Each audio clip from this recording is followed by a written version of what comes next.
Thank you, Joey. Appreciate it. And we're going to call the work session for June the 10th, 2025 to order.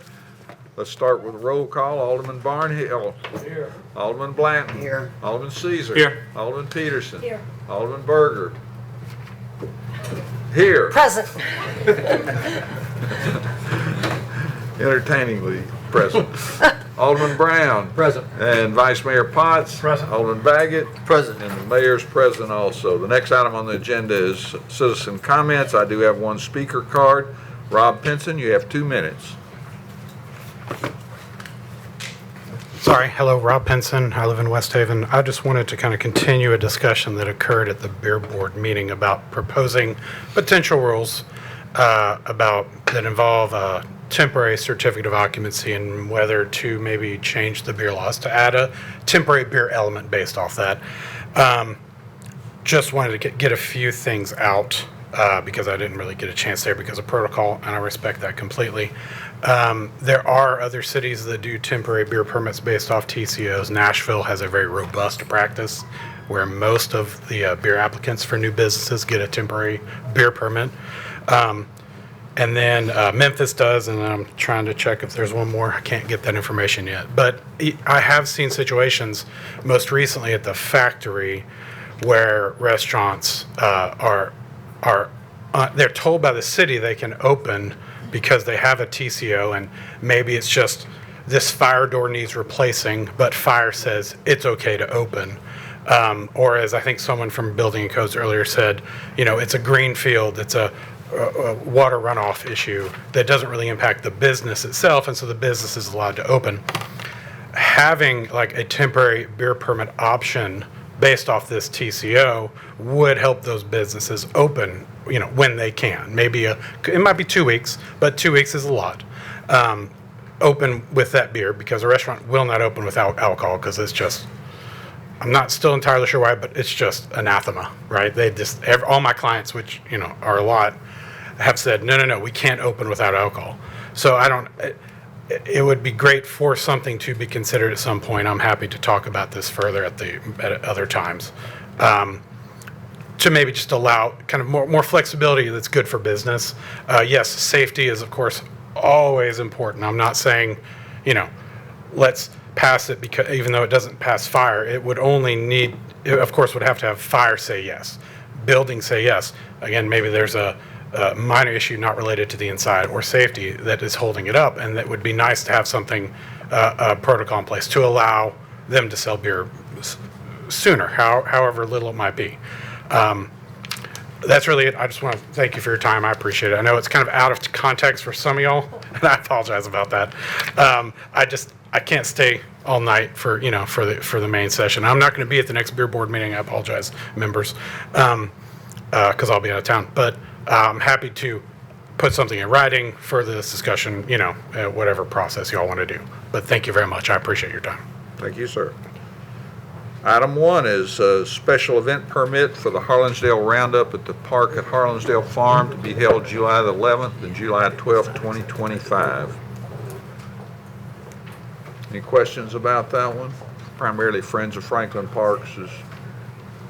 Item 2 is Resolution 2025-37, amending the East Works District PUD subdivision to extend the vesting rights for the property located north of Meridian Boulevard, west of Carruthers Parkway, located at 9009 Carruthers Parkway. Established a public hearing July the 8th. Would you like a little presentation or no? Well, I think that's up to the board. Is Okay. everybody- Okay. When you talk. Great. Perfect. Then Okay. I will talk. Don't. Go ahead, Chelsea. The purpose of the memorandum this evening is to provide information to the Board of Mayor and Aldermen concerning a vesting extension request for Eastworks PUD subdivision. This request is to extend the vesting period by 18 months from July 14th, 2025 until January 14th, 2027. To allow the applicant to secure any necessary permits and commence site preparation. The development plan for Eastworks was approved by BOMA on July 14th, 2020. The plan includes a mix of hotel, restaurant, retail, office, and multifamily uses. Overall, it was approved for 1,615 units 9 townhomes, 1 million square feet of existing and proposed non-residential space, and 605 hotel rooms. The project had 7 modifications of standards, which are further detailed in my staff report, but ultimately staff recommended approval with conditions of the development plan. The current status of this plan is that they have requested and received a vesting extension for the first 3-year period, and their vesting was originally extended to July 14th, 2025. The applicant submitted a site plan for the first section of the development, which was approved on the August 2023 administrative agenda. In addition, there are 2 site plans that have been submitted to conduct off-site roadway improvements on Carruthers Parkway at Mayfield Drive, which were approved on the February 2023 administrative agenda. In reviewing the plan against the current city regulations, the current plan generally complies. The sewer capacity for this project has been accounted for in the water management models. A new parkland agreement would need to be approved for any new plan, as well as a new traffic impact offset agreement. Traffic volumes in the area have increased, and they have negatively impacted the level of service on adjacent roadways and consequently the required off-site improvements. Additionally, the Board of Mayor and Aldermen have approved an increase in the road impact fees since the approval of this development to better support the city's ability to pay for much-needed infrastructure. FMPC unanimously recommended, along with staff, that the BOMA approve Resolution 2025-37 if they determine that the continuation of the vested rights is in the best interest of the community. Thank you. Any questions for Chelsea? Alderman Berger. Yes, ma'am. No, I don't have any for Chelsea, just some comments when we get ready. You want a motion? Oh, no. No, we're just in the work Hello. session. You can tell I've been rushed to get here. Whenever You want to make a comment, Alderman do. Berger? Okay, go ahead and make a You have to comment. work with me tonight. I have a feeling I can see it coming. I'm Alderman sorry. Potts, the Vice Mayor's ready to hold your hand to Thank get you you. through this. I've had too many balls in the air today, and I don't think multitasking is in my future. So this project, I looked at from the very inception of it, and I would recommend that we extend this vesting right because this is the largest redevelopment project we've done in the city, outside even Margin District. This is the largest. This is massive. We have a major runoff stormwater problem over there because we have, 1 or 2 football fields of parking. And that water is just massive running off there. So this redevelopment is really going to improve our stormwater issues in that area for not only that property, but outside that property as well. That's one of the things I'm really very interested in. And they've had chance to work some of the issues out. Everybody had the problems with COVID and trying to come back and look at their site.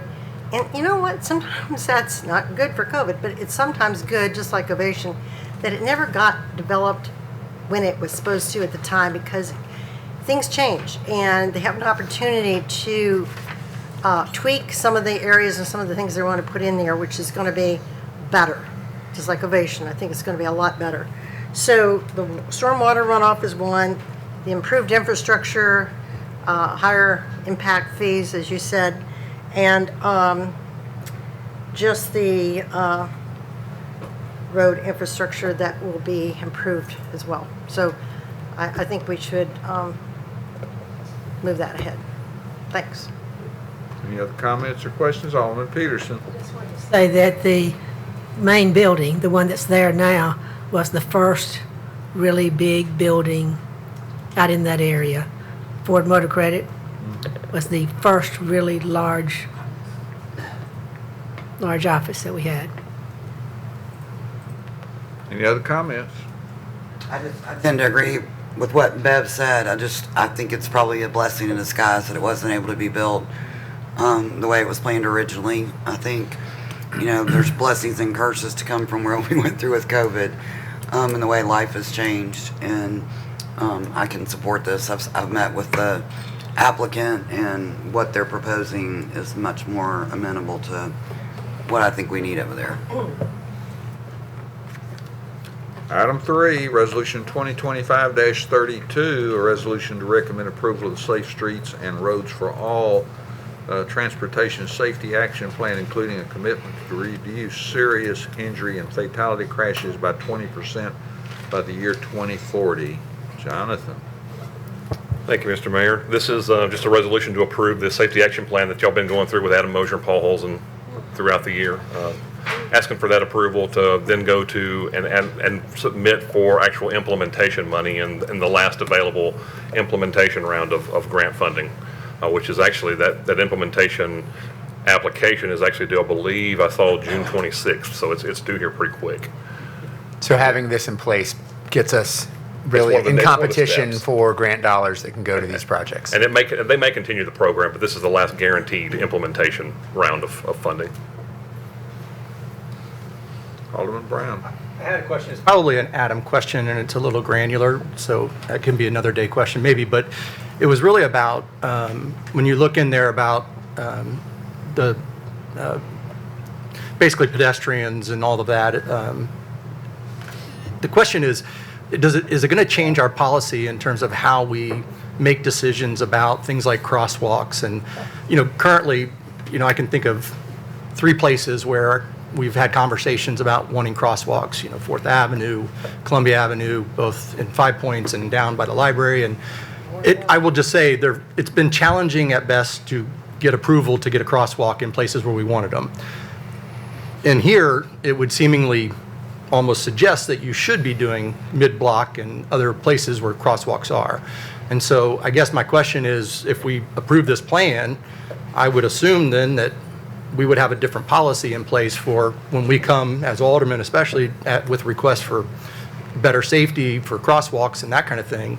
This would suggest we would need a different policy or approval process for getting those. So the policy and the idea behind approving crosswalks in their locations and what kind of crosswalks you approve, what kind of treatments you approve doesn't change with this plan. Those standards, the engineering judgment that goes behind approving those and where they go and to what extent the protections that are applied don't change with this. And really what this grant did, or what this safety action plan did, was look at where we have vulnerable users, where we have high accident counts, where we can look to implement a lot of the different safety programs that we have to actually fix those things with the different programs and different tools that we have available. So that's really what looked to change here, not necessarily change the way we.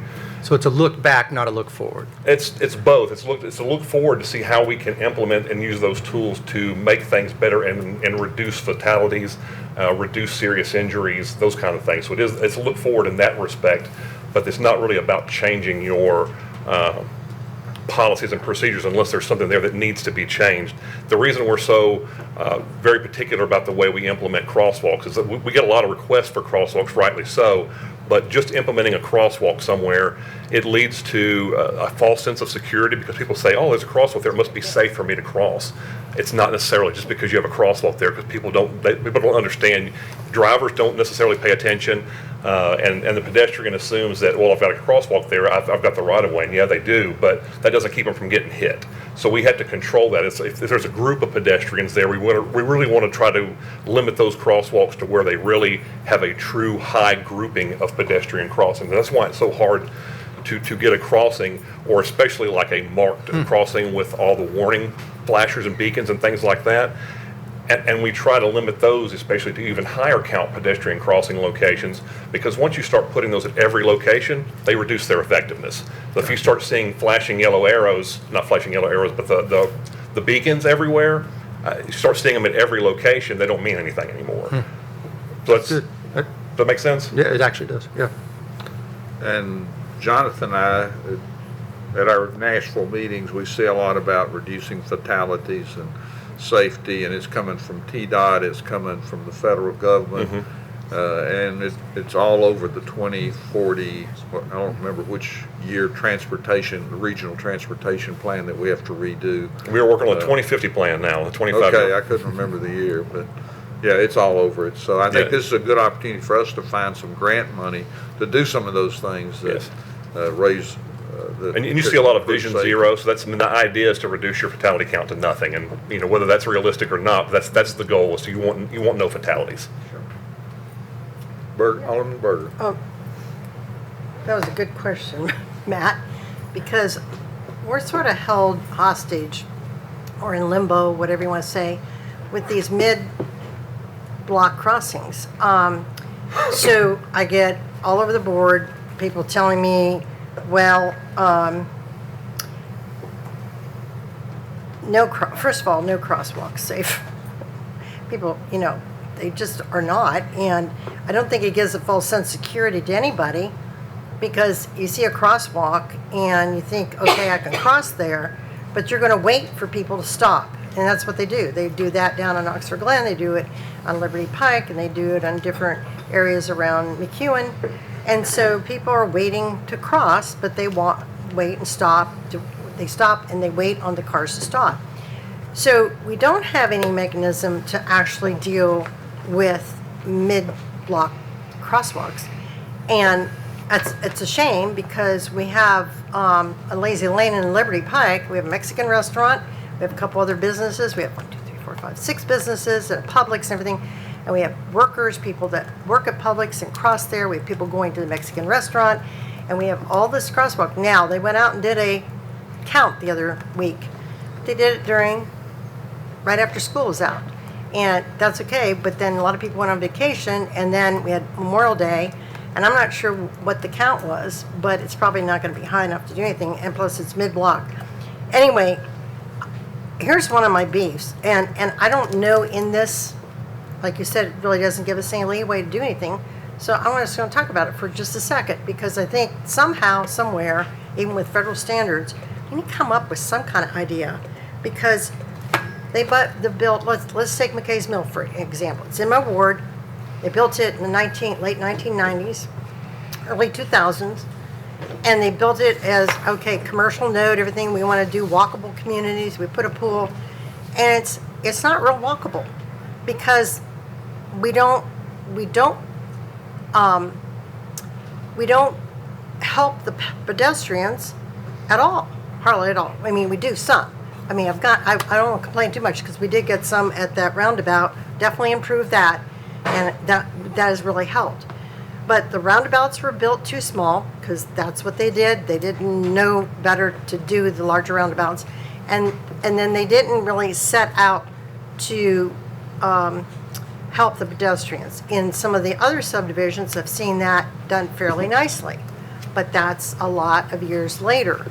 So I throw that out there, because I don't think these standards are going to, this plan is going to help us get grants, but I'm not sure it's going to help us get some of the things we really need to help people be more walkable, and the communities that are supposed to be. Well, I think part of that's hand in hand with the way the developments are built out as well. I mean, when you have a large development, I'll say McKay's Mill, and I don't know the specifics of the development, I don't live there, but like with the pool, how many pools do you have in McKay's Mill?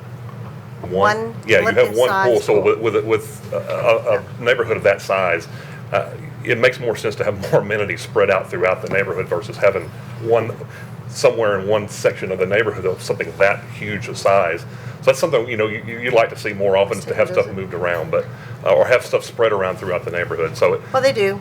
They have tennis courts, they have other playgrounds, they have pools, they're spread out. And when we get requests for crosswalks, not to beat crosswalks to death, but when we get requests for crosswalks, we'll get a request for a crosswalk that'll be 100 or 200 feet away from an intersection that has an existing marked crosswalk. I mean, just because someone wants to cross 100 or 200 feet away from where there's an existing marked crosswalk, it doesn't make sense to put another one in 200 feet down the street. That's true. Yeah, I get it. Yeah. And if people would use where they jaywalk or they cross at multiple different locations, if they would all use the one that's already marked, or if they would all use the same location, it actually helps the case for getting one marked and getting one protected and moving and going there. So if they would all use the same location, it helps a lot to get those locations marked and protected for a mid-block crossing. One of the things we did do to improve on Cool Springs Boulevard between McEwen and Carruthers, people come over that hill, they pass Avalon, and they zoom down there at 40 miles an hour, and that's where those 2 children got hit 2 summers ago. And we've done a lot of improvement. Now they have a light that they push, and people do stop, but there's a hill there. It's difficult. And I think with this plan and maybe grants that are out there, maybe we ought to look at how to use grants to improve some of those safety issues. So, thank you, Jonathan, for the explanation. Alderman Peterson. This is not along the same lines, but something that whenever I first went through and read all those things, in that big thing that you sent out and everything, I was thinking that they were also talking about what our order of getting work done was and everything. And I was very concerned because whenever I looked back at our, this is at least a year ago, when we were talking about projects that were needed, I think the second project that said was needed was to do something on Eddie Lane. And then I found out, though, whenever I called and asked about, or maybe sent an email and asked about this, they were saying, well, Eddie Lane is not a problem like this because this is for safe streets and they really haven't, luckily, had anybody, seriously hurt out there and everything. But my point is that whenever we're looking at this, and I understand it is a good idea to try to improve, especially places that are pretty dangerous right now and everything. But the other thing is, I don't want it to knock out some of the things that we've been thinking about. And the crazy thing is, this morning, whenever Jim and I walked out to go on our walk in the neighborhood, there was a woman out there and said, we have got to have something done about Eddie Lane and get some sidewalks out there. I promise you, it's somebody I had never spoken to before, and she said that. So what I'm trying to say is, even though I understand this, and it is very important to try to make things safer, but there are some other projects that we don't want to let go. You primarily hit on the major issue here is this identifies existing issues that are out there. Is primarily what this hits on. Exactly. Yeah, not an area where there's not an existing infrastructure out there, that there's not really anything to analyze particularly. That's really what, it doesn't hit on that. And that really made a difference whenever you showed all of those numbers and everything there. I appreciate Yeah, your the one thing doing it does, the one thing it would hit on there would be like inequity of not having a specific infrastructure there. That would be the one component it would hit, but other than that, it wouldn't hit the safety aspect or anything like that. And Eddie Lane is moving forward through your existing Yes. CIP process. Yes, thank you. Yes, Thank you. this does not change your Absolutely. prioritization and decisions you'll Absolutely make does there. not. Well, see, I didn't understand that because if you look, this thing had a big list of things to do. The whole. And that's because Safe it helps Streets us and with Roads. grant dollars, Right, because we can right. demonstrate the need. And that's what I'm realizing. This is really for specific. Yes. For grants. And then we try to match that up with what is on the list. Okay, let's keep moving along. Item number 4 is change order 1, it's final change order to City of Franklin Contract 2023-0335 with Jones Brothers Contractors LLC for the Jordan Road improvements for a cost decrease of $65,866. Any questions on that one? That's good news. I don't get many questions on the decrease. I will mention on this one, though, that we did get, this is one of the contracts for the incentive, actually did help quite a bit with the construction on this one. They actually got done well before the incentive. I wish I could have gave them more on this one. They actually got done like about 4 months early, so. Yeah, they did. That's part of what they're getting here. So they got up to $100,000 incentive, and they got the full incentive. But we saved money because the project got done quicker. So at the end of the day, this is perfect. You have a lower than expected contract, and they were rewarded for quick delivery. And we were able to work with Middle Tennessee after the project and actually get some street lights installed on the existing utility poles out there. So if you drive through, there's actually light out there at night now. It's not like driving through a black hole. It's a very well done project. Good job on Jones Bros. I'm curious, how often do we pay out the incentive? You're gonna have a couple that we pay out tonight. It's hit or miss.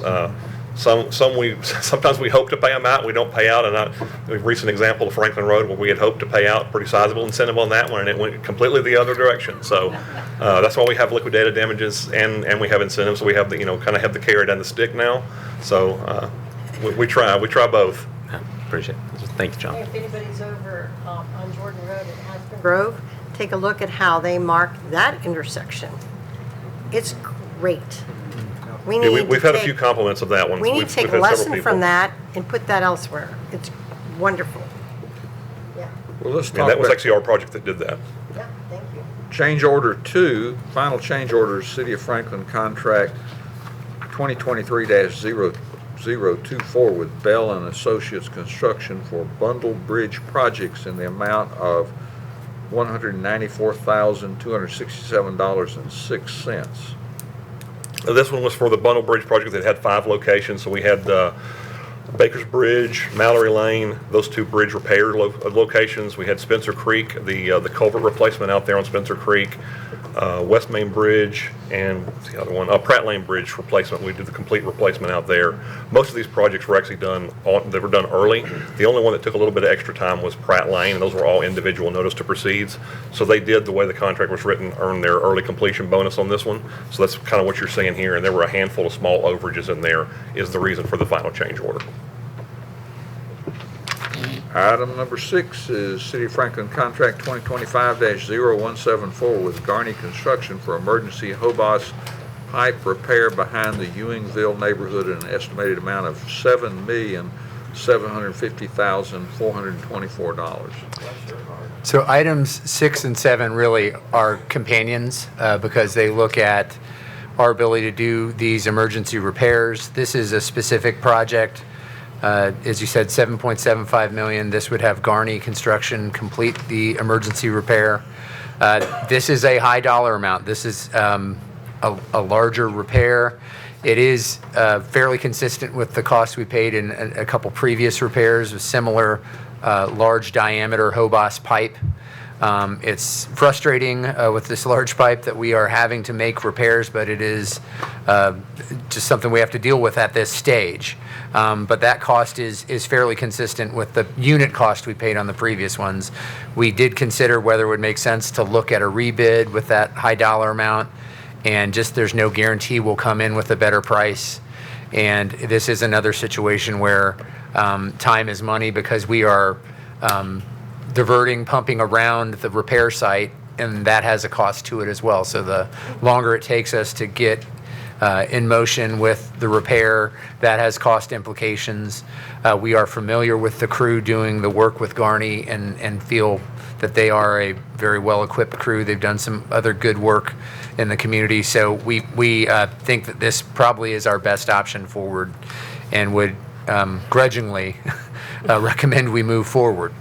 The second item really is a companion in that we may well need to issue some water and sewer system revenue debt to help fund this repair, or potentially if there's a subsequent repair.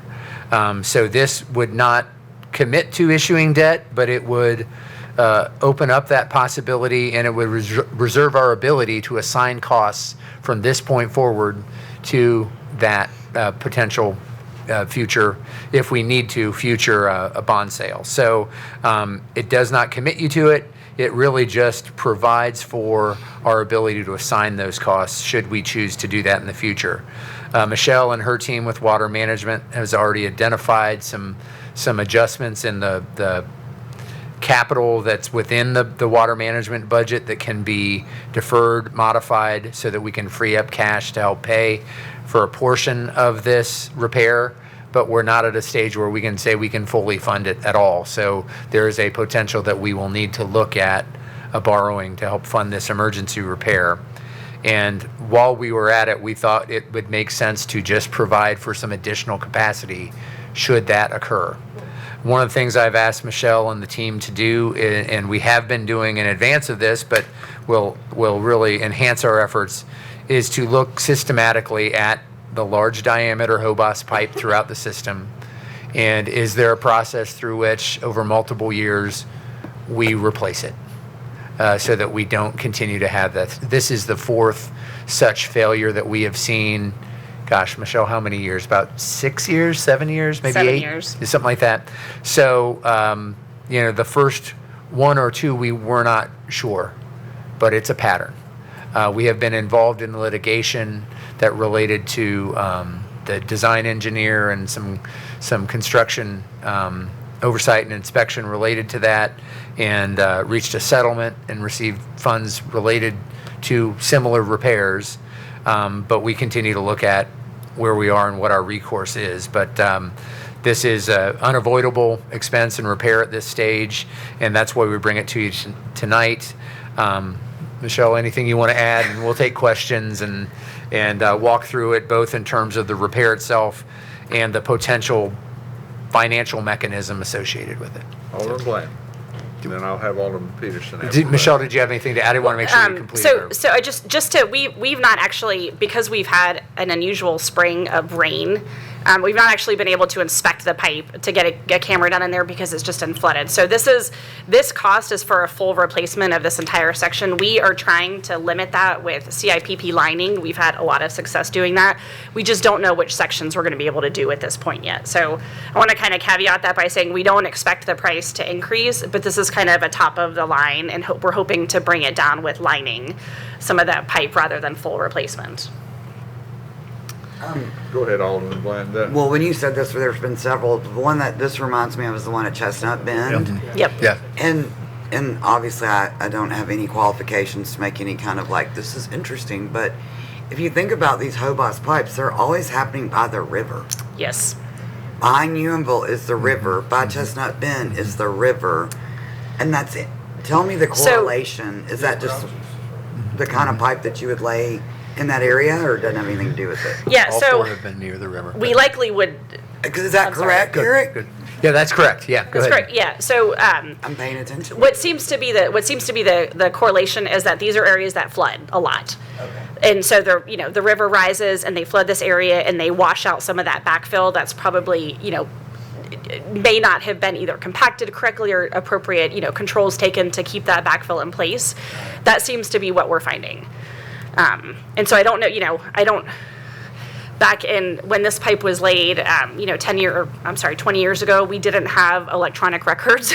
So trying to find, some of how those construction techniques were done is not the greatest. We're still working through that.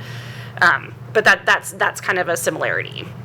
Well, as painful as it is, I mean, everybody has rainy days, and, we've got to do what we got to do.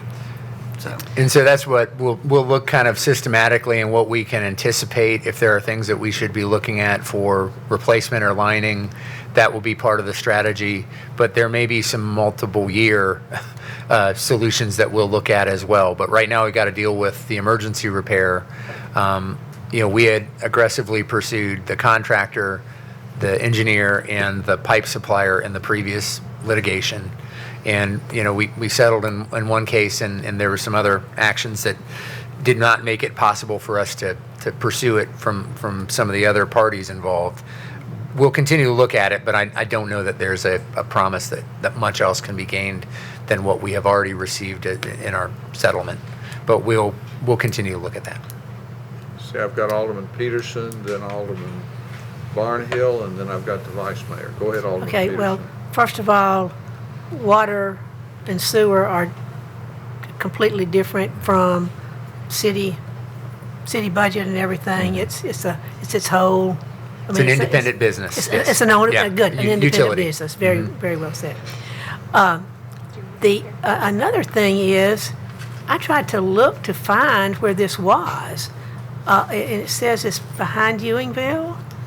Yeah. So I never saw any place that I saw a map where it was or anything like that. And I tried to go out and look at some of the places. I could not find it at all. So if you're driving out of downtown on Murfreesboro Road, and right after you cross the bridge, across from Pinkerton Park, there's that cornfield.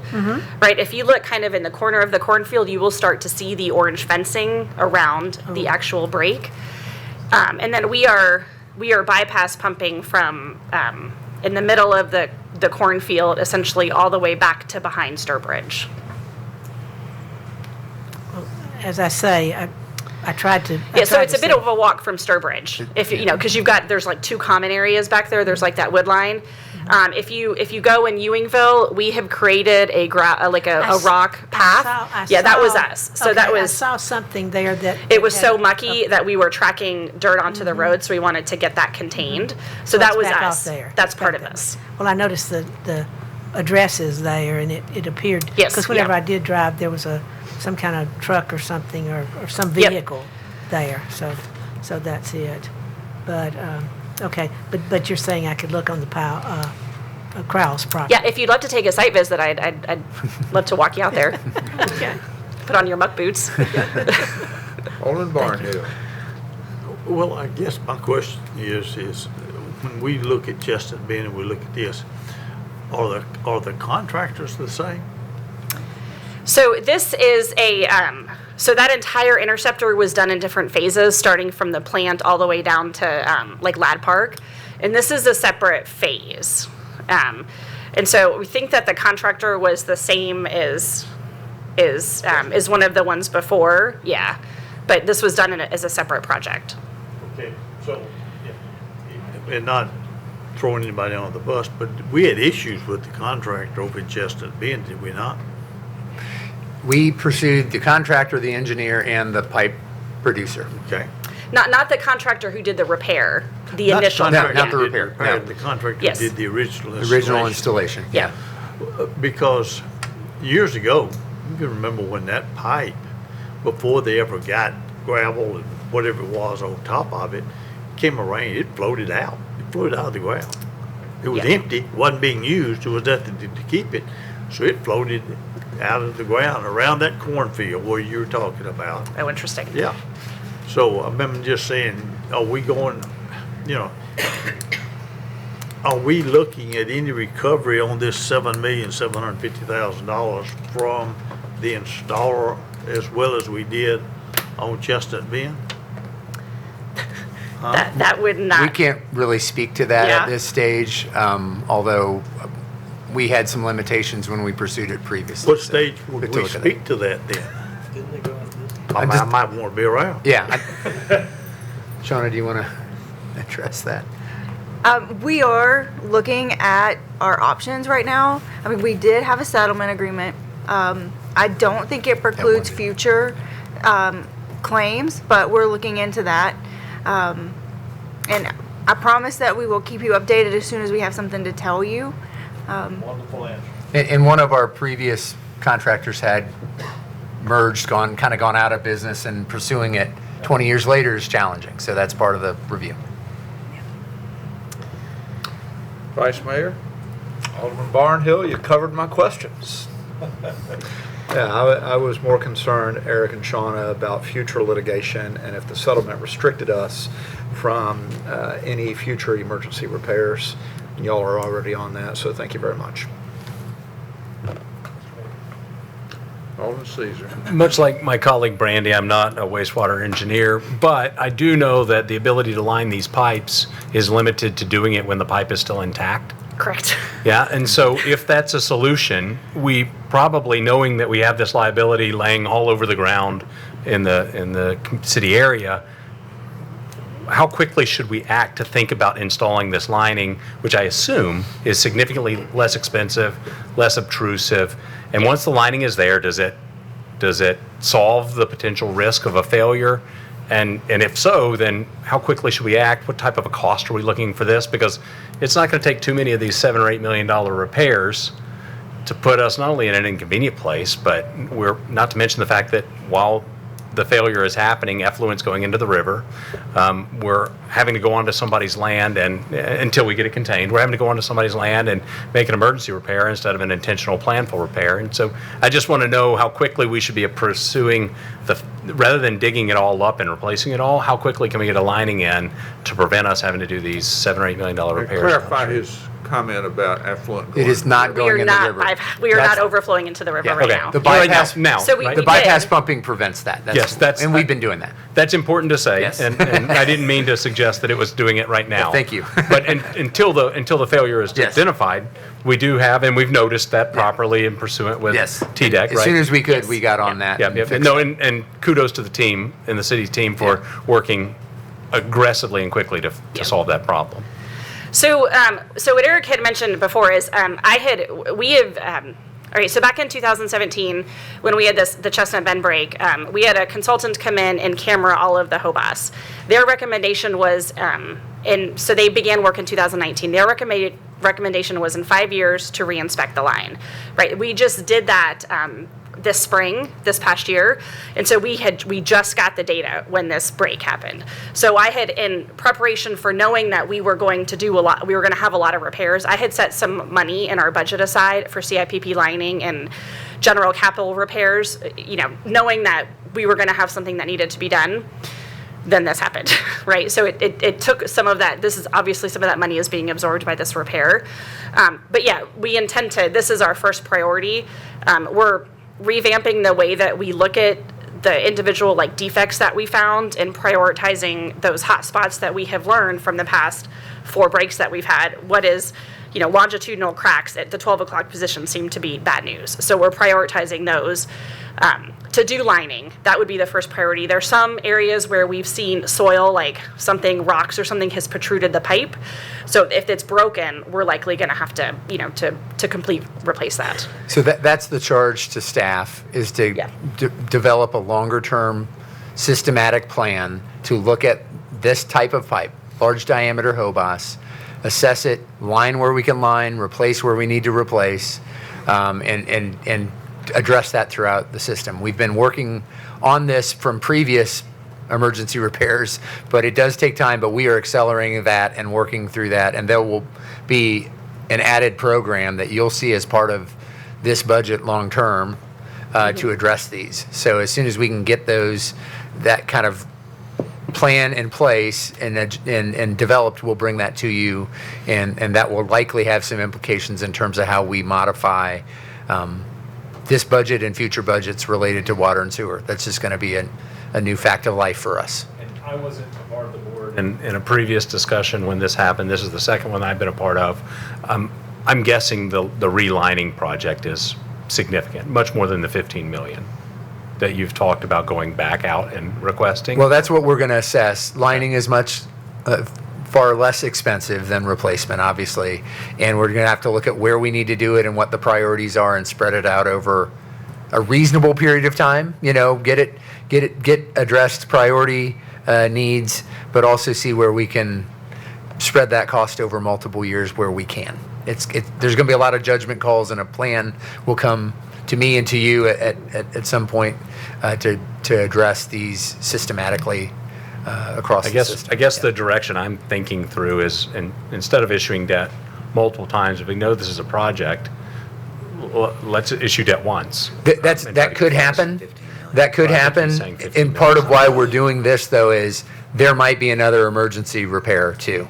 So it just gives us some ability to identify and assign costs potentially to the issuing of debt in the future. It doesn't commit you to it, but it really just sort of puts a marker out there that we have this project, it becomes a project, and if there are costs, it makes them assignable to a future debt issuance. It might be within this number, it might be revised as we go forward. It depends on what we learn and what the best path forward is. So so I have sent a letter, just to let you all know, since I know you represent your constituents. I have sent a letter to all of the residents of Ewingville, kind of indicating what's happening, and given them, my email address if there's any, kind of questions. So if you get any questions about that too. Also, just to kind of clarify, we are not installing HOBAS pipe anymore. No. So just want to put that out there. Haven't for some time. It's written out of our. Well, thank you for those letters from the Ewingville Yes. neighbors. I actually found out about this walking into church one Sunday, and the greeter said, he lives in Sturbridge. He says, "Patrick, you smell something over there behind our house?" And I said, "I don't know." And anyway, that was the beginnings of this, but that's not my point.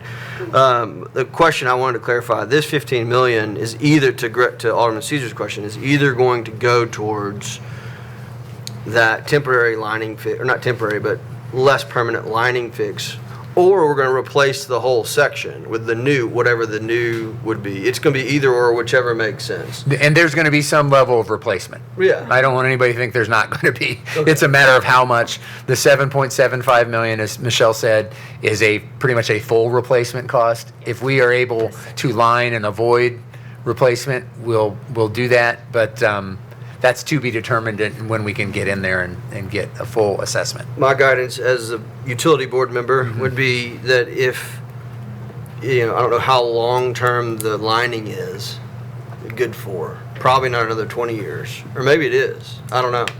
It's, so it's essentially guaranteed by the lining company to be, the structural capacity of the pipe.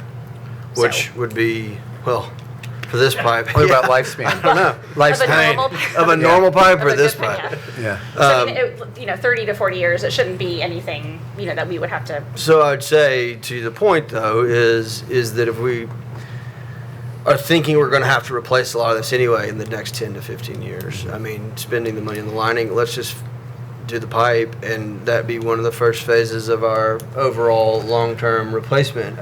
If we only got 10 to 15 more years of realistic life in this pipe, who knows what a Hobos pipe with lining, the issues come with, especially if it's structural around it, right? I mean, if it's the backfill that's causing the issues, that ain't going to change if we line it. That's going to keep happening.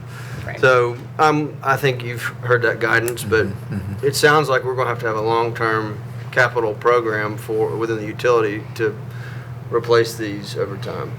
Yes. That's my guidance. Were there any questions for Christine about the intent, the resolution for intent to pass a bond resolution of $15 million to reimburse ourselves? We've done these for our other credits, but as Eric was just saying, the intent resolution by itself does not authorize the issuance of debt. That would come back to you with another resolution that is very clearly to do that. This is in accordance with federal laws for tax-exempt municipal bonds in order to have reimbursement from a tax-exempt issuance. And that's both for city debt as well as utility debt that this reimbursement resolution is required. And of course, there can be times that you borrow less than that. If the project scope changes, you aren't committed to do anything with that amount, but we also need this in place for flexibility, especially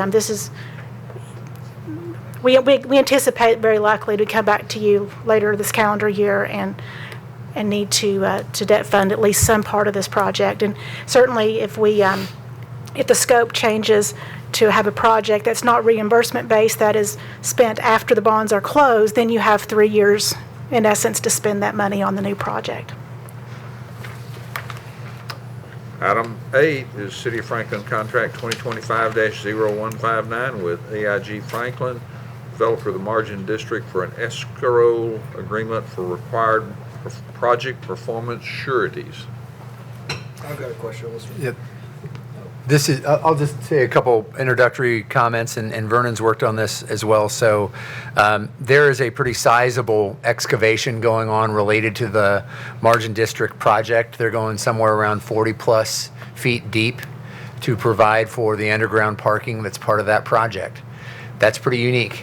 That has some potential ramifications in terms of if something unforeseen happens or just it's something to complete a component of that, just recognizing that. And Vernon, I think, brought that issue up and working with the development team, and they offered to provide this escrow agreement as a potential security, or basically to help us should that need to be drawn upon for some form of repair or other issue that might arise. And so there's a bit of a creative approach to an identified and agreed to potential risk in the project, given the nature of the excavation, and that's why this was brought forward for your consideration. Vernon, you want to add anything, and then we'll take questions. No. Thank you, Eric, and good evening, everybody. Eric explained it right. The developer of the Margin District, at our request, has voluntarily placed $8 million in an escrow account, along with the performance sureties that are related to the development, as would be common within a development. It's going to be managed by an escrow agent. They'll be able to collect interest on that money because of the large amount, but we'll be able to have access to it should during the excavation something happen and they can't make a timely repair.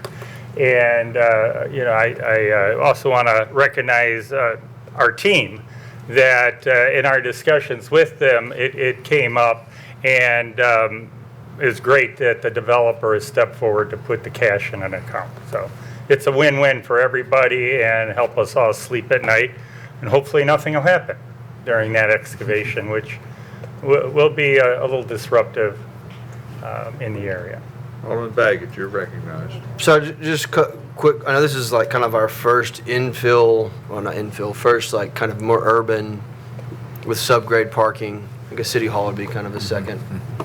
I'm curious if this happens in Nashville when people, or other urban areas where they do go underground, that would be hard for me to believe that, and I'm glad the developer is willing to do this. I'm just curious if there's other options out there. Surely when they're building skyscrapers in downtown Nashville, they're not putting up, $20-30 million in escrow. Maybe they are. I don't know. I'll get some shaking heads. So I'd just be curious if we look at that just seems like a big number. And if surety bonds or a variety of other things I'm sure y'all looked at, I'm glad it's all worked out and everyone seems to be good with it. But originally, that's a good point. Originally, when we started, since this came up more after we were into the approval and entitlement of the project, we were looking at either a letter of credit or even an insurance bond. They volunteered to put the cash in. Yeah. So that was, like I said, that was very positive and what we expect when we're partnering with developers in our community. Did we look at other cities and what they do for underground parking? And we didn't need to in this instance because they volunteered to put the money in. I'm just curious. That just seems like it's, and luckily they can do it. I would think if it's another, but I think we should look into maybe some other ways too, possibly if we had this come up again, because that's a large percentage of cash to put down for if the walls cave in, and that's explicitly what this is for the subgrade parking, not even for completion of the project, which is $150 to $200 million. It's just for that, and I'm just kind of curious. I'm good with this, but I do think that'd be interesting to look at some other municipalities. But it sounds like everybody's on board. Thank you.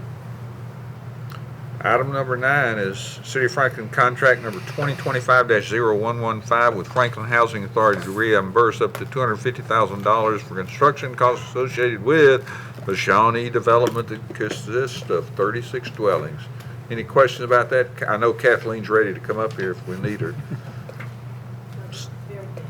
Very good.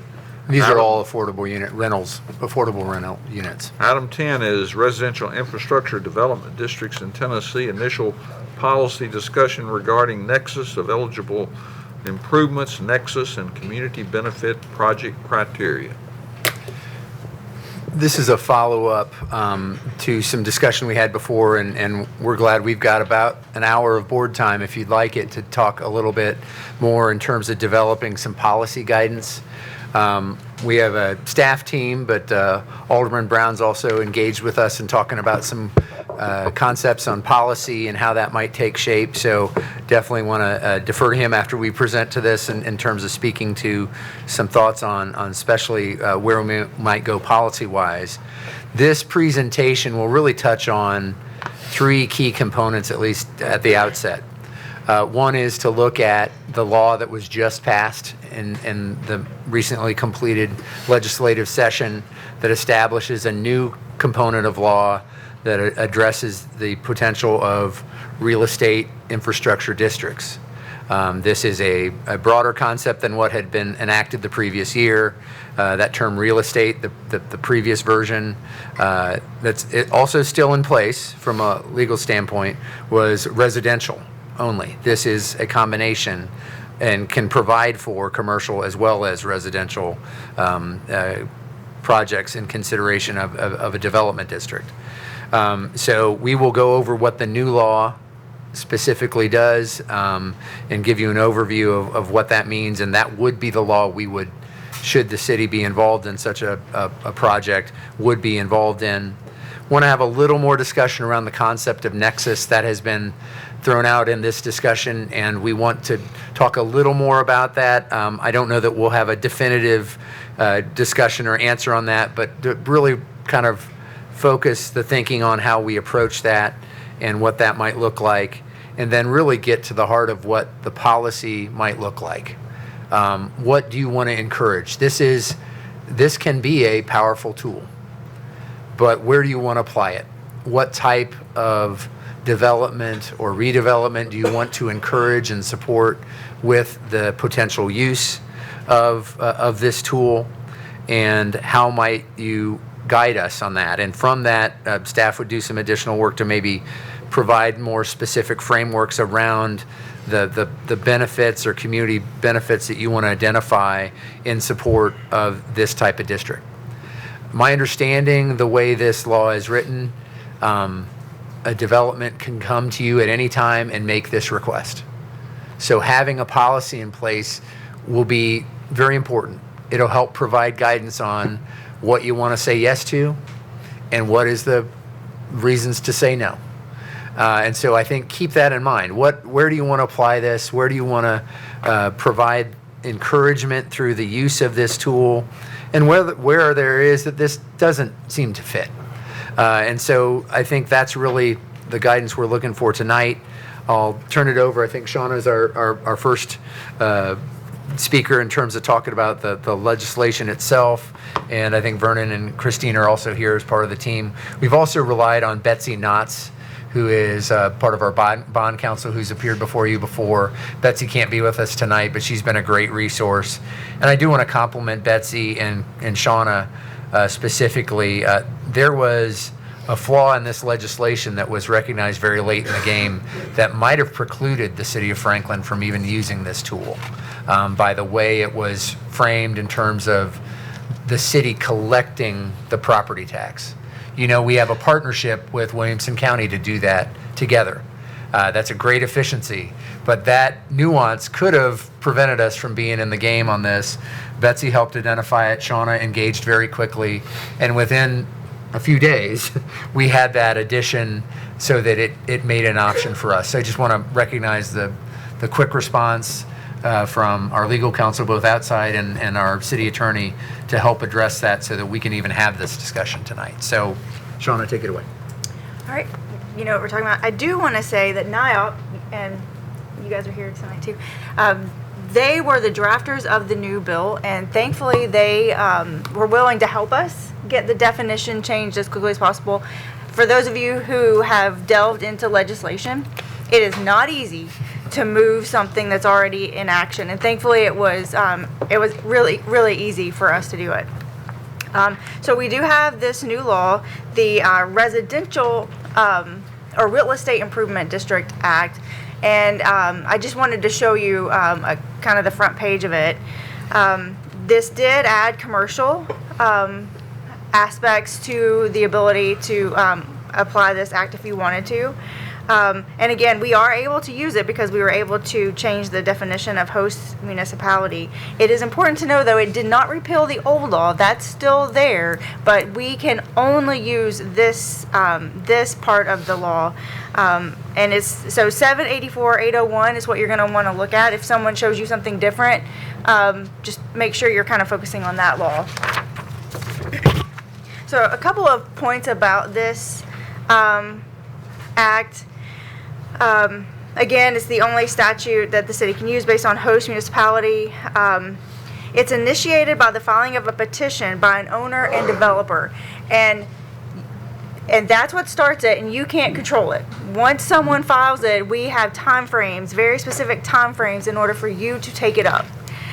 So it is really, really important that you use this time to create your framework, because if you don't have a framework, we're taking it piecemeal, and that could really open you up to some potential issues.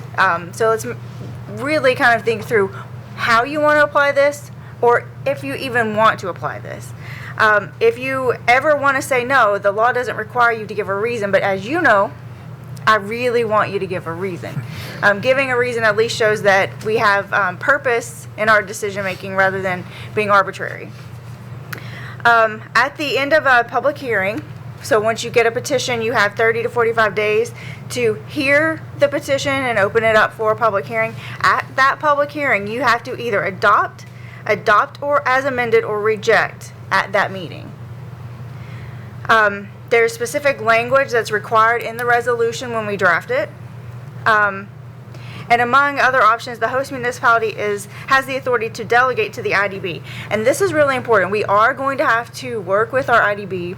It's been a while since they've been very active. We've told them about this. We've told them it might be coming. There is some work, and we know that, and we're prepared to work into that.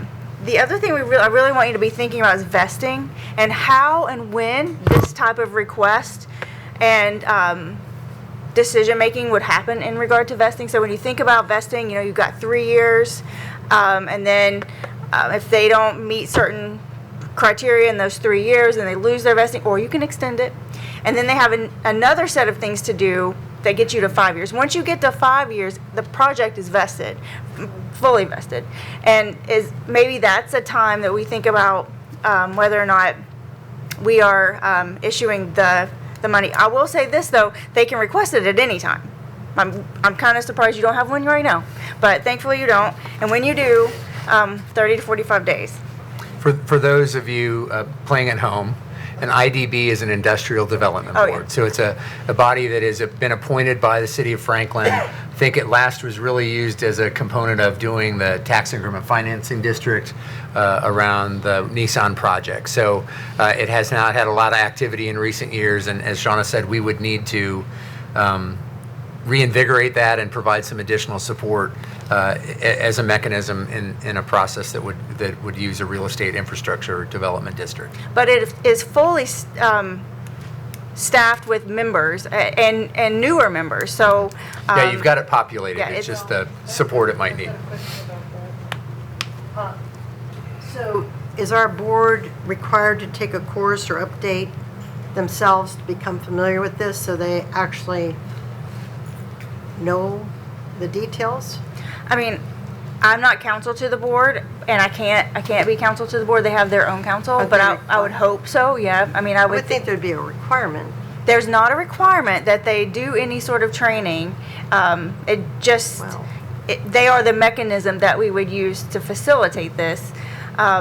There's no requirement for training, but I would hope that this is something that they would do, and I would be happy, and I'm sure Betsy would too, to talk to them. And we've offered that. We both have talked to the council for the IDB. Betsy and I both have. Well, if they're not familiar with it, I think they have to do something to get familiar with it. Well, and it's brand new law, and so, That's why I'm concerned. Yeah. Yeah. It's good and bad in the sense that a lot of times how to apply law once lawsuits happen and case law is generated, and we just don't have that. So it's just a brand new law. Just keep rolling. Yep. All right. The last piece, and this is Nexus, and there's not a lot in my slide because we don't know a lot yet, because obviously it's a new law, and we are going to have to wait until some bright line cases are out there and we have some good court decisions. But again, it really has to be related to the project, and a lot of times when you see case law, they say nexus and rough proportionality. So how does that development impact the fee that you're assessing, and what's it used for? And when you think about nexus, kind of think about how we use it for road impact fees and our parkland fees. We drew the quadrants. There's a specific nexus. Now, I don't think we can necessarily use quadrants in this. I would actually think you might want to bring it in even tighter, because the issue with this is when a development is final and people start moving in, they're going to get a document from the city, or I guess from the county, that's going to say, here is your impact fee amount. They're going to call us and they're going to say, what's this for? What exactly am I paying for? And we're going to have to answer what it is. And it really, really has to be connected to the development itself. Again, no bright line rules yet because no one has filed any lawsuits, but more conservative at this point would probably be better.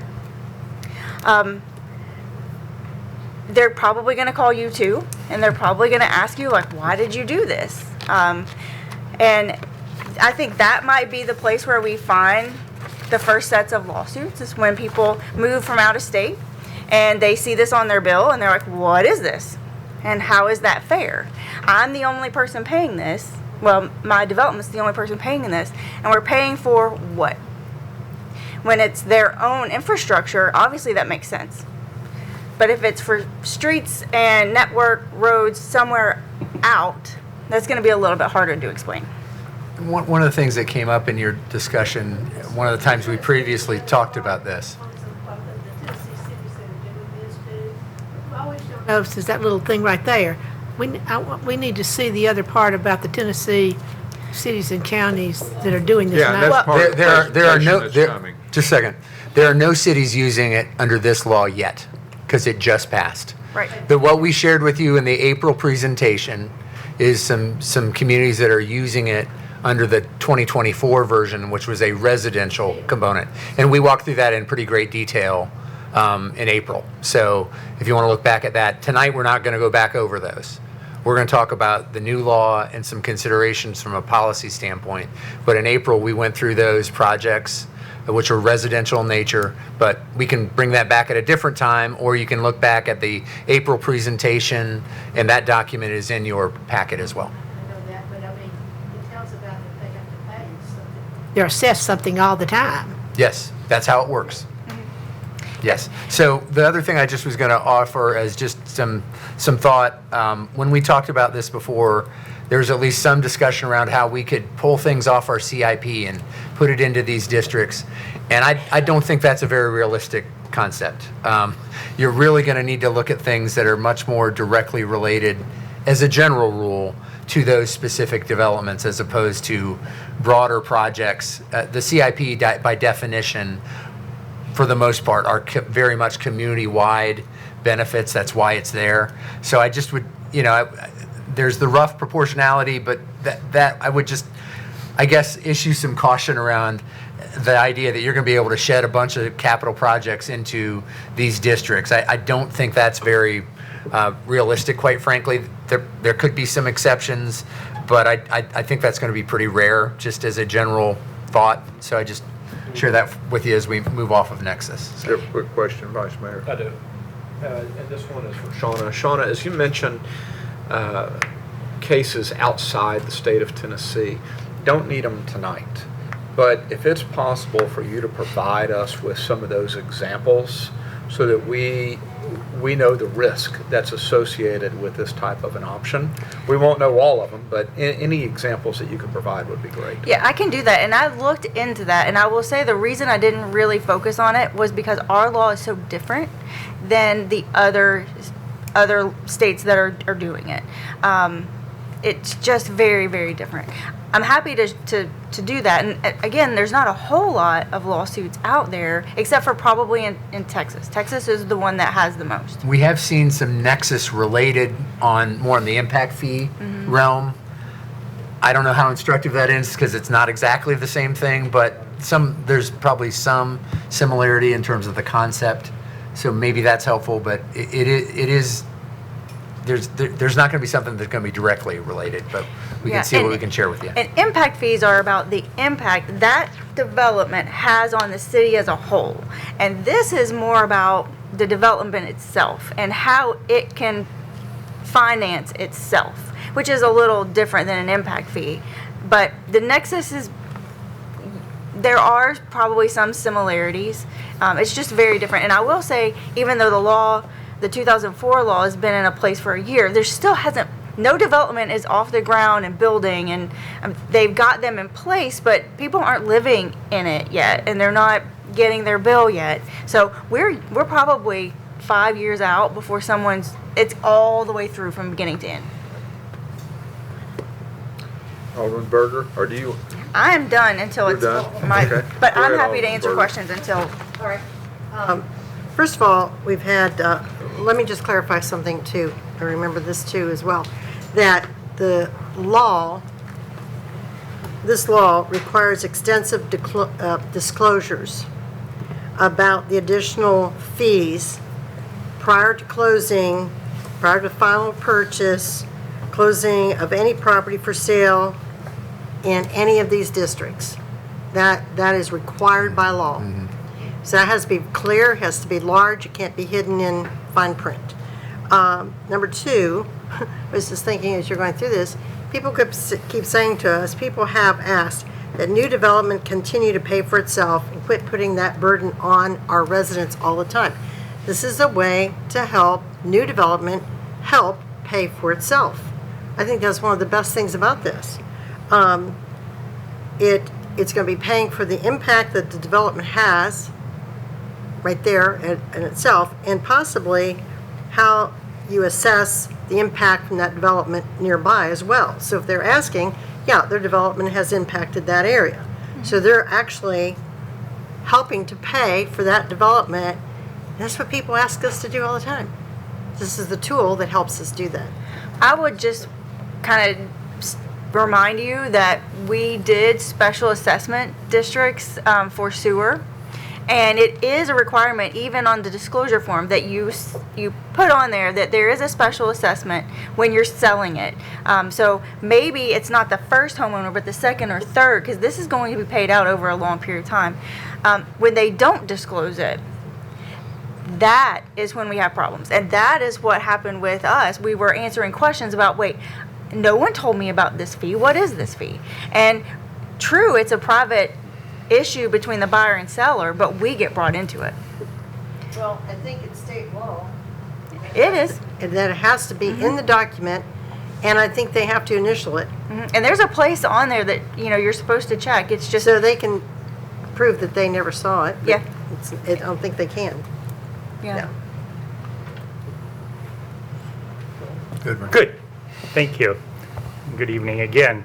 And just taking what Eric and Shauna has shared with you, it is a powerful tool. Powerful tools can be used in the right place, pretty effectively.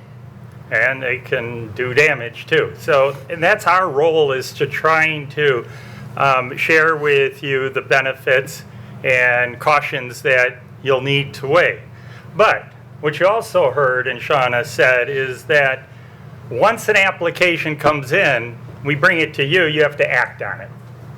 So we're trying to get that policy drafted. And there's a myriad of examples. I've read many from the state of Florida and the state of Texas, and there's others out there as well. So when you think about the policy that we're trying to glean some guidance from you tonight, think about that application process that'll be part of the policy. Think about the criteria that you may want to use in determining if a policy is worth approving a district. It'll include the financing piece of it. It'll obviously include the infrastructure and the amenities that'll be included in it. And it'll also include the management piece for years, decades into the future. So what I wanted to talk about tonight and share with you is, what are the community benefits? In Franklin, we're known to be a well-planned community, forward-thinking, have quality development standards. And what I have found in reading these policies from other jurisdictions is, and I share what's on the screen, and I want to read it to you because it might be something you want to adopt. Subject to the requirements of this policy, the Board of Mayor and Aldermen shall consider supporting the establishment of an infrastructure development district, provided the development includes public benefits that are superior, and that's key, to the level of community benefits typically generated by other development projects that would not involve the financing of an infrastructure development district. And I want to provide you some examples to just have you start thinking of what you might want to include. And some of these communities have a menu, a dozen or more community benefits that they've identified, and if an application comes in, it has to meet 3 or 4 or 5, or none. They just deliberate, the local jurisdiction governing board. So let me share with you a few that, just to give you a sampling of what might be included. Extraordinary benefits and quality development. The development delivers exceptional public benefits that directly support and advance the vision and goals of Franklin's comprehensive and master plans. That's plural. These benefits may include financial contributions and infrastructure enhancements, distinctive architectural and placemaking designs, preservation of historical assets, multimodal transportation improvements, and enhanced parks, trails, open space, and recreational amenities. That could be measured of what a development provides. Housing diversity. When residential housing is proposed, the development will include a mix of housing types that serve residents across a variety of income levels, including providing a percentage of the housing units that are deed restricted for families whose income falls within the affordable and/or workforce income range, as published annually by the Development of Housing and Urban Development. Redevelopment. The development shall include a portion of the community characterized by aging infrastructure and underutilized properties, and generally considered to be an opportunity for revitalization and redevelopment. And then the fourth, enhanced public service and safety. The development optimizes public service and service delivery through its design. Examples include the dedication of land for schools, fire station, parks, greenways, and other features that support the city's essential services and exceed those required of other developments. So as I leave you for this discussion, think about the additional contribution. That could be in the terms of financial contribution, but it also can be an enhanced amenities too, as you deem those to be. But trying to make those measurable, I would offer, is the key. And as we go forward, we may add some others, and hopefully you have some ideas as well. Thank you. Alderman Brown. Thank you, Vernon. So I'm going to step it back for just 1 second, and then I'll share my thoughts on these and some other. So if you didn't know, this law actually started with this BOMA. When we were raising impact fees, one of the things that Rachel and I had a conversation, and one of the things we said was, find more tools. If we don't want to keep raising impact fees, find more tools. And she literally went out and started Googling and met Rick and others, and believe it or not, that actually led to these laws being passed. So Franklin actually initiated what eventually became a state law and became this IDD. And so thank you, because we wanted more tools, and you actually made it happen. This morning I went to Nashville. NAIOP posted a panel up at Bass Berry on IDDs. It was a great discussion. I will tell you from that discussion, a lot of the questions that we're asking actually were answered. Things around nexus, things around vesting, timing, those kind of things were actually really answered. I will tell you, first of all, I think there's very nominal risk to a city. There's been very nominal issues. I think where our law differs from other states is ours is maybe a little bit broader. Ours includes, has a lot more inclusion. They can include impact fees in their reimbursement. They can include other public areas. I mean, there are some broader things, but for the most part, the IDD is similar, and Texas was talked about a lot in there. But as we sort of unpack it, I really want to talk about sort of the go forward more so than anything else, and why I think this is a great tool for us. Yes, having development or having new growth pay for itself is certainly a benefit, but there's some other game changer stuff about an IDD. Let's just start with housing diversity. We have been talking about workforce housing. It was #1 in the survey results. We just saw a first swath at that. And it was #1 on the list that our community keeps asking for. We know we can't have inclusionary zoning. This is not zoning. This is a discussion between us and a development about an opportunity for us to give a gift to a development of a benefit that they get to be able to pay for, to be able to pass on those costs for infrastructure. And in return, there's a win for the city. What do we want? You know, you've heard me say before, better, not more, or better, not bigger.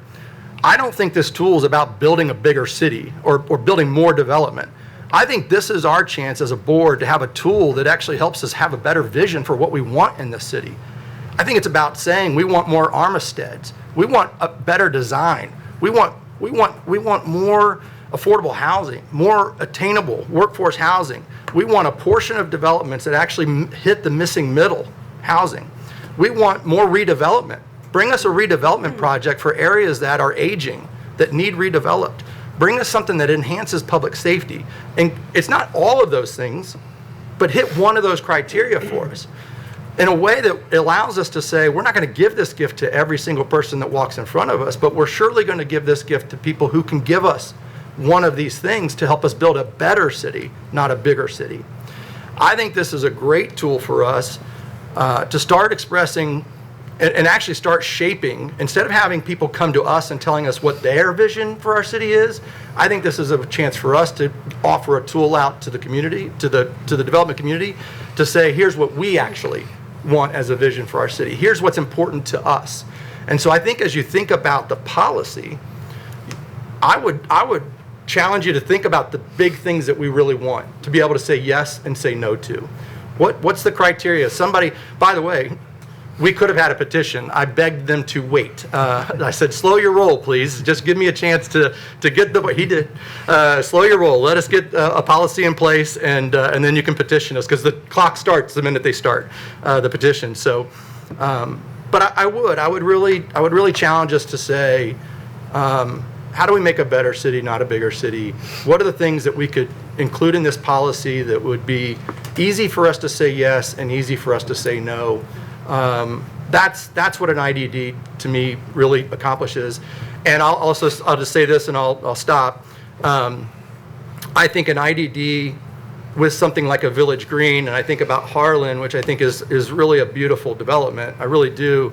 And I think even the neighbors up there, despite what we're working out with Hillview, I think even they see the development as a great development. I think when we start looking at Village Green and IDD, I think we have a chance to do some really beautiful stuff, preserve a lot of open space, and do some exceptional design. I think those two things work hand in hand together as well. So anyway, I think we're on the cusp of really doing some great things in our city and doing some managing our growth in a better way than we've ever done it before with tools like this. That's my plea to this board, to embrace this as best we can. Mayor. Alderman Baggett, then I've got Alderman Blount. I like the statement on page 6. So I don't know, everybody else can give their feedback. I thought it was great. I think it's spot on, like a superior, and I like how you did superior to all the other development or option, or sorry, my thing just went. Superior to the level of community benefits typically generated. Gives us flexibility, gives you all flexibility, and but still requires that to be demonstrated and proven when they come to apply. So that's going to be the burden they have, is to prove to us that it is superior. They're going to have to come before us and say, well, here's what your plan says. Here's what Envision Flagon says. Here's, in fact, I could come and build 1,800 units on this 30% of the Village Green open space, but I'm choosing to build 1,000. And they have demonstrated that is, well, I guess we get to determine if that's superior. I'm just using that as like an example. Maybe the board didn't think that's superior, and that's fine too, but I like where they have to come and demonstrate, and maybe have some language in there in the subsequent pages where you will have to prove specifically and demonstrate how what you're asking for is superior specifically.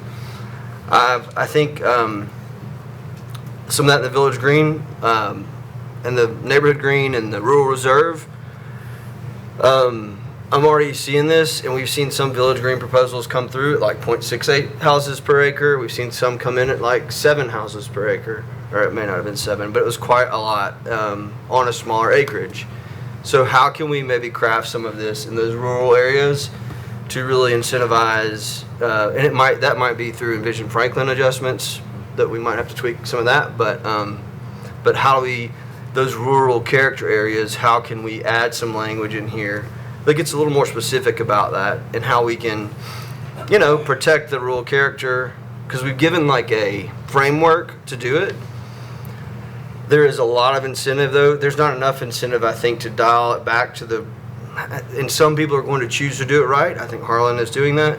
And some people aren't. And so I think if we could kind of tailor this, especially in the rural character areas, to maybe add another, maybe more specific criteria. The last thing I'll say is Cool Springs area. I think there needs to be something. I think there could be a lot of opportunity for this in the Cool Springs area. We have, a number of larger developments in that area and a lot of infrastructure needs. And it is really easy to say there's a nexus with driving down Carruthers and like 1,500 new apartments being built somewhere. I mean, and all of that, some of that is in our CIP in various forms and fashions. So I think I've always thought Cool Springs is a great area for this.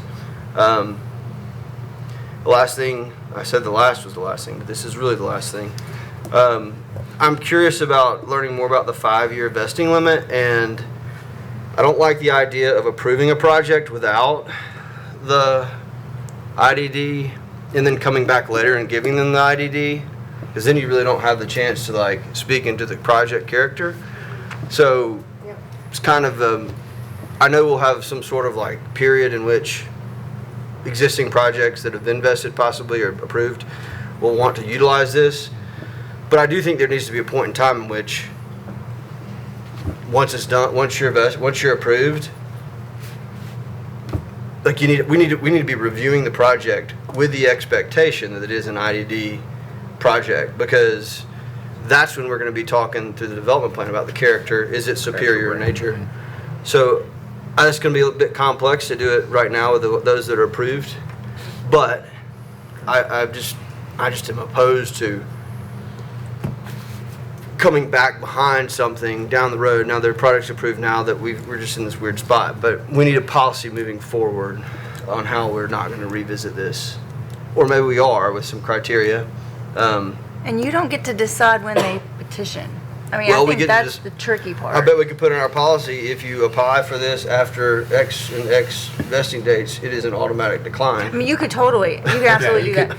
And you can Could approve, encourage their application at a certain Yeah. stage. you can approve the IDD, but not the funding until a later date. Like, they can know that they're going to get it, but they have to pass their vesting period. I mean, you could put restrictions on it that way. I just don't want to be looking at projects and approving them or not approving them without this in mind. Yeah, I think you should absolutely be thinking that in any moment, anyone could ask. Yeah. And if it comes afterwards, maybe there's a different set of criteria that is more strict, or different, if it's an already approved project coming now back for an IDD. It's already been approved. We cannot talk about the superior qualities. They have no chance to change the superior qualities. Or I guess we can make them go back through the development process, which they're not going to do. I don't want to do it either. So that's my feedback. Alderman Brown is, Alderman Blanton has yielded you a minute. Just real quick, I did ask specifically about the timing of that this morning. Stifel was there on, they're one of the financing groups, and I said, when are you making these payouts? So they're locking it down at the point that we're approving. When the plan is coming in front of a council or a board or a commission, they're locking that down. That's the plan. And then they're not making payouts until all the entitlements are in place and dirt is moving. And so that is the vesting. timing. Yeah, that's vesting. That is, as I understand it, how that timing is working. And I think my point was centered around, you mentioned a particular development that's already been approved. Right. And we did not consider that development plan in relation to the IDD. So that is a different situation. And that was addressed as well. It is, I think it was actually said, it is difficult to kind of come back to that in arrears. Right. Yeah, that's what I'm asking for, But- this kind of window, a different policy until, I don't want everybody. Not impossible.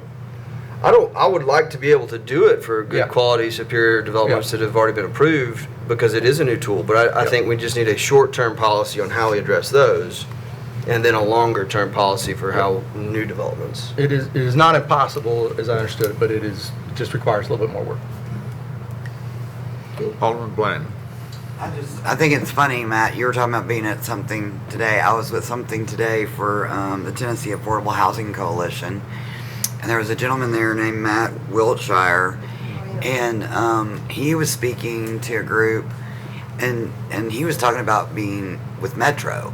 So this is like a really, like, it's the best new idea on the market, and it's been floating around. So I'm still trying to figure it all out, but I mean, being on this board for 15 years and having our legs chopped out from underneath us at the legislature when it came to inclusionary zoning has been a battle that we have just been sad about for years. So for me, the benefit, obviously, that sings the loudest is the housing diversity. I appreciate NAIOP and Rachel and the work you did to give us this tool that Matt talks about.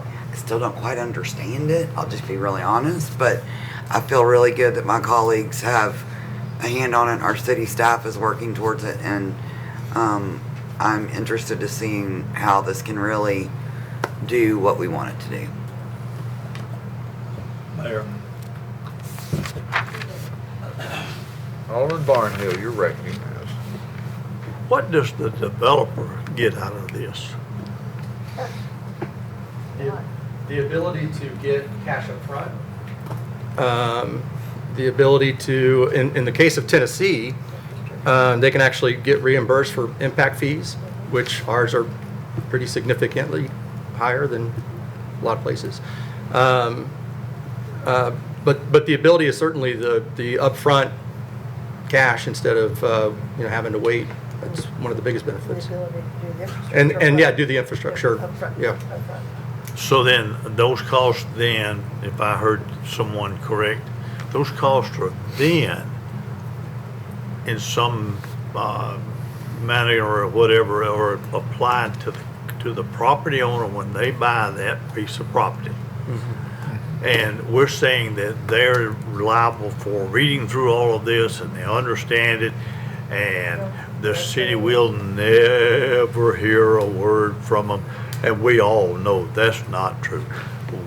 That was the Monticello, Highgate, Monticello, a couple of those others. Country Road. We did get a call or two from the residents, not understanding what they'd signed up or what they were supposed to pay for. I would be concerned. Those things there are great. They're great. That's fine. They've been there in some other configuration now for the last 25, 30, 35, 40 years, whatever it is, on their housing diversity and redevelopment. Let's go to redevelopment, for instance. If there was an area in Franklin that I thought was blighted or something other, that might be an opportunity. This could be an opportunity to do that. I don't know whether there's an area in Franklin that's blighted or needs the redevelopment process that comes out of this right here. So I'll be looking at it much more closer than what I have so far. But I do have some concerns that I'm not sure that we're going to get out of it exactly everything that we expect to get out of it. So I'll let you go at that. But I do think I've just picked on redevelopment there as one of the things that we're looking at. I've got Alderman Peterson, then I'll get you, Alderman Berner. Well, there's so much of this that I can't quite see who's putting the money up front, because one of the things is that right now we have impact fees. That means that we have money that goes to, roads and other things like that. But I'm just saying, we have impact fees already on many things. And this to me sounds like somebody comes in and the developer doesn't put any money up front, period. And I just cannot imagine that would work well at all. Well, that's true. But I mean, you know, and it talks about the development optimizes public services and things like that. Oh, of course, it says dedication of land for schools. You know, that's not going to happen here. But pardon me? No, but I mean, I'm sorry, through the city. It can happen. Happened in West Haven. It should be happening over there. Well, I'm just, as I say, the city has nothing to do with the school that's out there. But dedicating the land to development. Sure we do. Sure. But I'm just, as I say, it sounds to me as if the developer's not having to pay anything up front compared to what they're having to do now with all the impact fees and everything. So we're going, The same way we always would. so we'd still have impact fees? Doesn't change impact fees. In addition to all of this? Now, Somebody is, yeah, this allows for the impact fees to be rolled into Yeah, this see, financing mechanism. that's what I'm saying. It's still paid. It just is eligible for a component of a financing strategy. This provides that to the developer. I can read the law directly. It says a host municipality has the authority and power to borrow money and issue bonds, notes, and other obligations for the purpose of paying infrastructure costs identified in the established resolution, and then reimburse the developer for the prior payment of infrastructure costs, refunding bonds, notes, and then we can pledge the payment of the principal on the bonds and notes. So that's the limit of what we can do. We can't do anything more than that. So we're not paying for the actual development of the structures. It's just for the infrastructure costs. And you're using the industrial, Horizontal. you're using the Industrial Development Board to issue Bonds. debt that, it's not city debt, It's not city but it's debt. associated with the city. That's right. In terms of it's in our community, and we provided for it, but it is not debt at the rating and level that we issue debt. So it's probably got a higher interest rate than what our bonds come in at. But it's a different mechanism. It's not recourse to the city, but it is associated with your name. it has zero impact on us. They don't have any claim on us as a city. They're responsible, the developer's responsible for the debt, not us, ever. And so there's no recourse on the city. But wait, aren't we, our Industrial Development Board, They're facilitating, they're not. They're facilitating. We're not issuing, it's not our debt. Good. We're not Let's have that Christine walk through a little bit of the mechanics. We're not. Do a quick overview. Just do want to get the clarification about the developer. It's not, if the developer secures the debt, it is taxable debt. If there's no developer security, it may be, if it qualifies, tax exempt, but it will not be, this debt does not typically have an investment grade credit rating, such as the City of Franklin does. This does not. It's a very different type of credit.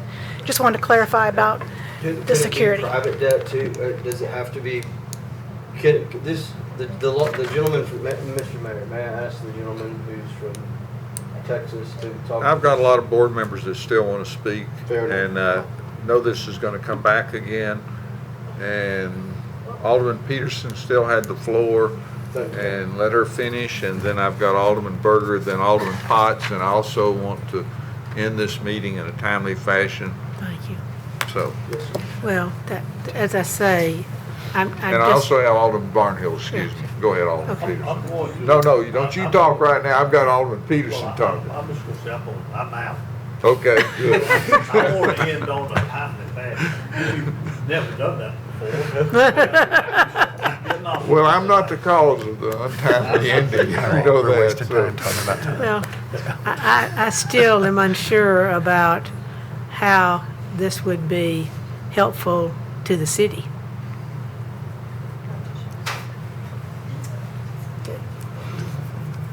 Alderman Berger, I think I've got you next. Okay, this is not something new at all. This has been around since I believe it was 1987.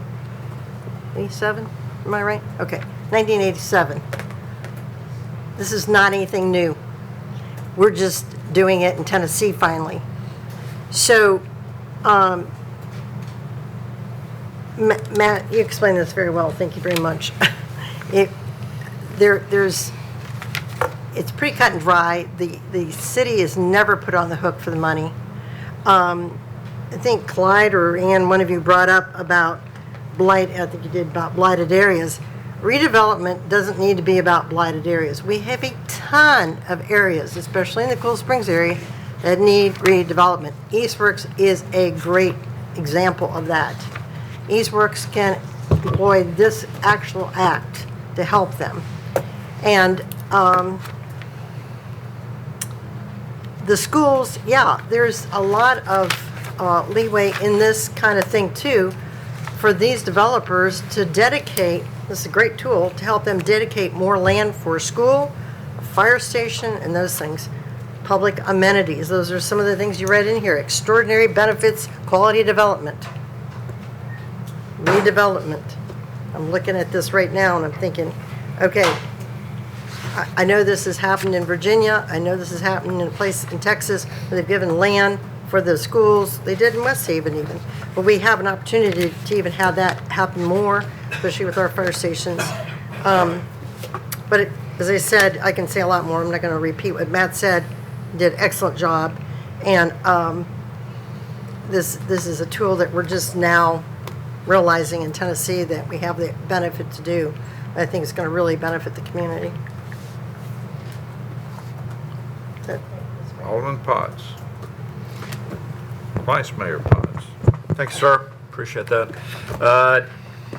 First, Vernon, thank you very much. As Alderman Baggett pointed out, I think this is great that I know you invested the time, and maybe others as well, when we talk about the superior level of community benefits is extremely important if we're going to move forward with something like this.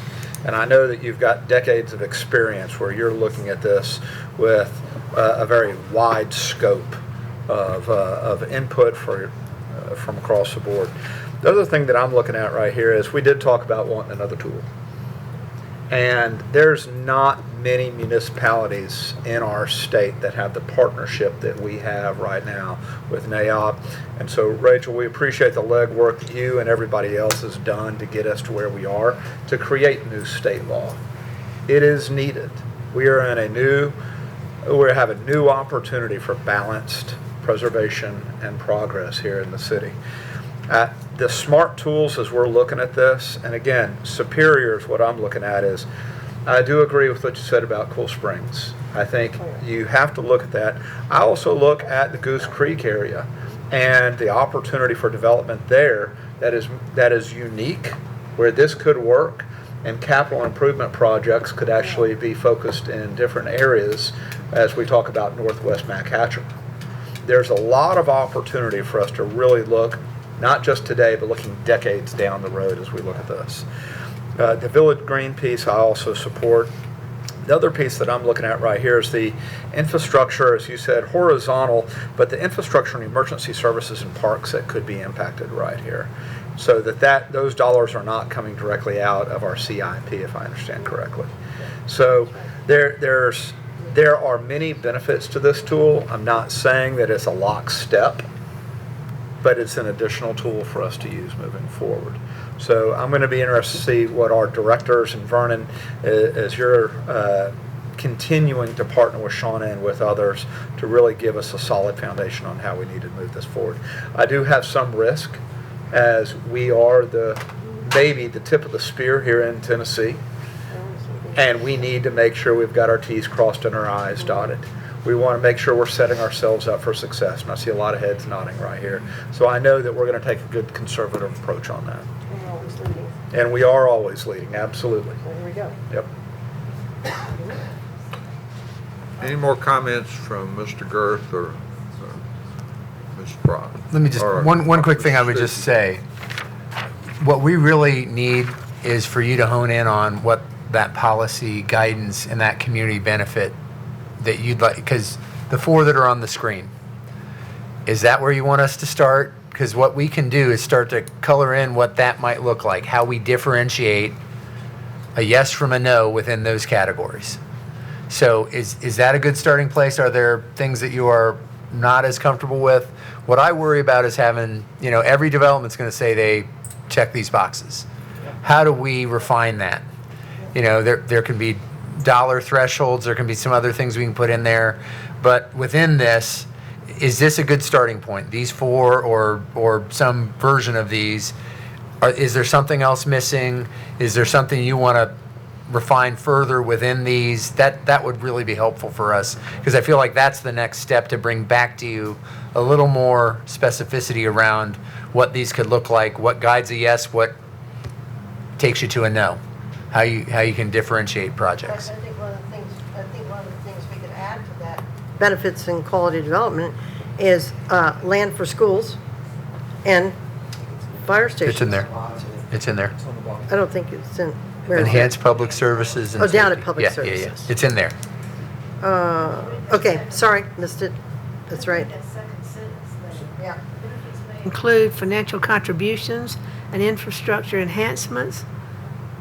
We're doing infrastructure enhancements right now with all the things that we're requiring. Distinctive architectural and placemaking designs, I don't know about that. Preservation of historical assets, multimodal transportation improvement. It doesn't necessarily have to be all those, but these are examples that might say this is above and beyond the baseline. Well, is if the you're concept. If you're talking about parks, trails, open space, and recreational amenities, they're all having to pay for that now, or putting money up. Not necessarily that they're Right. doing, but they're having to do that already. I've got Alderman Baggett. Thank you, Mayor. As I'm sitting here thinking too, and I guess is the inclusion of the impact fees in this is something I hadn't, is that a part of the new law too? It wasn't a part of the old one? The new law provides for it. So I really would like staff and NAOP and everyone to discuss what it looks like to have as a criteria for this. We phased in impact fees over 6 years to the full amount because of without this tool. We did the study on roads specifically about what that should be, but grandfathered in whatever we did, 10-year, whatever we grandfathered, and then we phased it in over the few years. What I don't want is to be able to, and we did that because of in that silo of decision making, we knew the cost of what those fees were and the impact was because we went through the calculation.